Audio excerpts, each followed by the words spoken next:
mirongo kuko tugisazuye gatatu tukagerageza no kukirimbura ariko igiti cyacu kikanga kikagaruka. Biragaragara ko hano hari imbuto zitandukanye, bishoboke yuko n'ubundi naho hakagombye kuba hari ibindi biti byinshi. Muvuze muti ibiti bindi byagiye bishira hahoraho dutema hejuru kikongera kigashibuka. Hano ku ruhande ngerageje kureba ndabona hari ahandi n'ubundi bisa naho gifite ishusho nk'ingi nahubwo mwari mwaragisazuye. Urabitubwiraho iki aho kuri urwo ruhande rwa ruguru? Hano hanyina no kutubibona kigenda kizana amasura gutya nyine byikora gutya n'utwaye. Ubwo twaherukaga hano mudahari hari abantu batubwiye ngo hari ubwo begeze gutambukamo hano, ngo hari umusinzi wegeze gutambukamo hano basanga iki giti ngo cyamukuruye akegamiyeho. Hakaba ari n'abandi batubwiye ngo iki giti ngo rimwe na rimwe ku kwezi ngo hari igihe ngo abantu batambuka bakabona ngo umuriro wakamo hariya. Ese yaba ari byo cyangwa iyo nkuru mwebwe mwamwumvise mwaba mwarabibonye se nk'abanyiri giti mwatubwira? Nyine natwe turabyumva ariko twege mbona nkubona ntabwo turabona, tugerageza kugira ngo tubikurikirane abantu bakatubwira ko babibonye gutyo uwo musinzi nyine ngo yahaguye. Nkuko twabamenyesheje ko tuzajya gusura wa mukecuru cyangwa se kwa nyiri giti twahageze. Naramutse rero muraho neza. Tugize amahirwe yo gushika ahangaha ubushize twaje gukora inkuru ku giti kiri haruguru, twifuzaga ko mwatubwira byinshi kuri ibyo nimba bishoboka. Hari ikibazo biteye? Ntacyo. Hanyuma bakwitana banyitabe nka polisi. Tugerane ku giti tudatinze. Benshi bagiye banyandikira bavuga ko bakeneye kumenya iki giti byinshi kuri cyo kugira ngo twe twaje. Aho rero iki giti cyawe kiriya giti haduteye urujijo rwinshi, turavuga tumuhereze kuzaza rero ko twamenya byinshi kuri cyo tukagira n'amakuru ya nyayo duhereza abantu noneho tuhibereye cyangwa nguko rero. Ubushize twaraje turakura. Yego. Twarakubuze ariko tugize amahirwe none turakubonye tuje ku masaha y'akazi. Yego.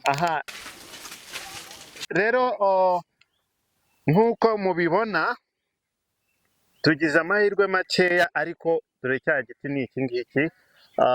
Biragaragara ko baba baragisazuye baragitemye, nicyo gihombo tugeze. Ariko turagira ngo nubwo bagitemye murabona uko igitsinsi cyangwa se igisigazo cyacu kiracyahari, subwa mbere n'ubundi bagisazura. Turagira ngo rero umukecuru nyinshi giti atubwire byinshi kuri iki giti. Nkeka murimo muramubona. Bwa mbere egera hano kuri iki giti, egera kuri iki giti tuganire.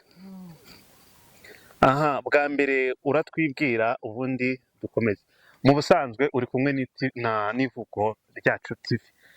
Ni TV icaho ibiganiro bitandukanye ariko bishingiye ku muco nyarwanda mu kwerekana ubwiza nyaburanga bw'igihugu cyacu ndetse no kwereka abantu ku ivuko ryabo uko bigiye bimeze, kuko abantu bagiye batuye mu bice bitandukanye ariko bisanga ku ivuko.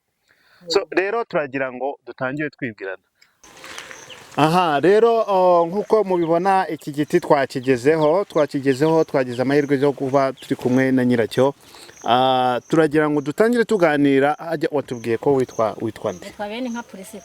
Witwa? Beninka Priscilla. Beninka Priscilla. Rero nk'uko ubushize twari twaje ahangaha kuri iki giti, twabonye ari igiti kidasanzwe, batubwiyeho byinshi bidasanzwe. Twageze n'ahangaha batubwira yuko ba nyiracyo twasanze mudahari mwagiye mu kazi, ntitwagira amahirwe ariko twagiye dutora inkuru hano ku muhanda ubwo twahashyikaga abantu batubwiraga byinshi kuri iki giti. Iki giti rero tugize amahirwe makeya dusanze mwaragitemye ariko n'ubundi ishusho yacyo yohe iracyari, ntabwo mwegeze muyitema. Turagira ngo tubwire amateka kuri iki giti. Bimeze bite kugira ngo akenshi igaragara gute? Nuko mwabibonye gute? Hanyuma se mu busanzwe muragitema n'ubundi kikagaruka kimeze gutya cyangwa n'ubu gusa kije gutya? Nyine turatema hahoraho dutema hejuru kikongera kigashibuka. Hano ku ruhande ngerageje kureba ndabona hari ahandi n'ubundi bisa naho gifite ishusho nk'ingi naho ubwo mwari mwaragisazuye. Urabitubwiraho iki aho kuri urwo ruhande rwa ruguru? Hano ahagera no kutubibona kigenda kizana amasura gutya nyine byikora gutya. Byikora gutya. Mwebwe se mubona nta kibazo bateye kindi? Oya, tubona nyine ari igiti bisanzwe nta kindi tubitekereza. Hanyuma se ibyo batubwiye ko hari umusaza ngo wari urimo hano, hari abana nigeze gusangamo hano baratubwira ngo hari umusaza wari icyegeze gutambuka ngo kirakurura. Ngikindi baratubwira ngo hari igihe nimugoroba rimwe na rimwe ariko ku mboni ngo z'ukwezi ngo hari igihe ngo hano ngo umuntu yegeze gutambuka abona ngo hari kwakamo umuriro. Izo nkuru aba barazumvishe? Yego, nyine tubyumva gutyo. Nk'uko mubibona rero inshuro zigaragara cyaba cyarasazuwe wenda kikagarukana iyo shusho ku buryo bufatika. Hari inshuro yo kuri uru ruhande, murakibona kuri uru ruhande. Indi nshuro ni iyi ngiyi. Ugereranyije kureba n'aha ngaha nabwo usibye ko cyagiye kikura kigasibana, batubwiye yuko naho ariko cyari cyarakuze kimeze. Iki giti rero tugize amahirwe makeya dusanze mwaragitemye, ariko n'ubundi ishusho yacyo yohe iracyari, ntabwo mwegeze muyitema. Turagira ngo tubwire amateka kuri iki giti. Mu busanzwe iki giti cyaba cyarabayeho gute, ryari, inkomoko y'iki giti mwatubwira byinshi kuri cyo? Ubundi iki giti rero dutura hano hatuye gihari. Hari ibiti byinshi by'ibinyeshyamba, ibiti biza gucika nyine tugenda duhinga tubirimbura. Iki giti nacyo dukora ibishoboka kugira ngo tugikureho, igiti kikanga kigashibuka. Ubwo rero ntabwo rwose tugereranije kiri nko mu myaka nka za 40, kuko tugisazuye gatatu tukagerageza no kukirimbura, ariko igiti cyacu kikagaruka. Biragaragara ko hano hari imbuto zitandukanye, bishoboke yuko n'ubundi naho hakagombye kuba hari ibindi biti byinshi. Muvuze muti ibiti bindi byagiye bishira byo mukabitema bigashira ntibishibuke. Hanyuma iki ngiki cyohe gushibuka kikaba gifite iyi shusho. Turareba iyo ndebyemo hano nuko reka turebemo hano kuri ruhande. Iyo ndebye mbonamo hano hari indi shusho nk'iyi, nkabona nanga kuri ruhande hari indi shusho nk'ingiyi. Mwatubwira ubundi aya mashusho mwebwe ubwanyu nta kibazo batera y'iki giti kimeze gitya? Nyine tubibona gutya natwe abantu bakabibona nk'ibitangaza, ariko nyine tubifata gutyo ko ntacyo tubona bidutwaye. Nuko tubyumva, ariko nyine igiti cyacu nuko kimeze. Ibindi binyeshyamba byose byarangiye gisigaramo. Ngewe iki giti nkirebe mbona kinteye ubwoba no kwashyika, ahubwo bisaba ngo byansabye kugira ngo ngire abantu bamperekeza. Ngayo nguko. None se ko mwagitemye, ko mugitemye, watubwiye ko ngo kimaze imyaka igera muri mirongo ugereranyije nka 40 ingahe? Ugereranyije nka za 80 gutyo, kuko twakihasanze nanjye ukabona nshaje mfite imyaka 60 n'indi. Ubwo nyine nuko tukigereranya. Nuko mukigereranya. Hanyuma se aya mashusho ko mugitemye hangaha hejuru ubwo ho bimeze bite? Ubwo kirarangiye burundu? Kizongera gishibuke, turatema kigashibuka se nabwo. Hanyuma iyi shusho se kigashibuka, iyo sura yacu ikagumamo nta kibazo, ikagumamo.